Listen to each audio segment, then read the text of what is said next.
And finally, on the local scene, the state of preparedness in the Federation and the plans for reopening the country's borders were key areas of discussion at the most recent meeting of the Cabinet of Ministers held on Monday. The post-cabinet briefing informing of what took place during the meeting was delivered by Director General of the St. Kitts Nevis Information Service, Lesroy Williams. Cabinet was sensitized as to the state of preparedness in the Federation and the plans for reopening of the country's borders, having regard to the fact that the pandemic is worsening.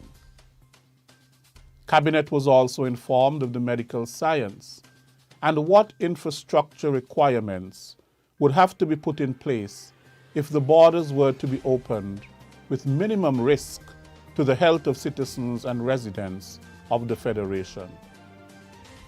The customs, immigration, and port health officers would need to be retrained.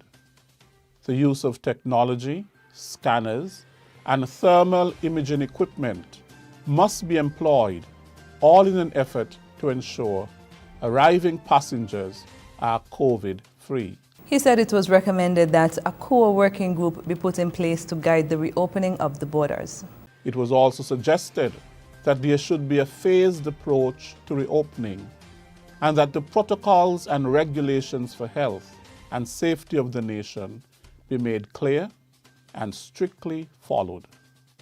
At this point, further discussions and evaluations would be done before a decision is made on reopening. The meeting, chaired by Prime Minister the Honourable Timothy Harris, also considered several submissions which would contribute to the development of the country.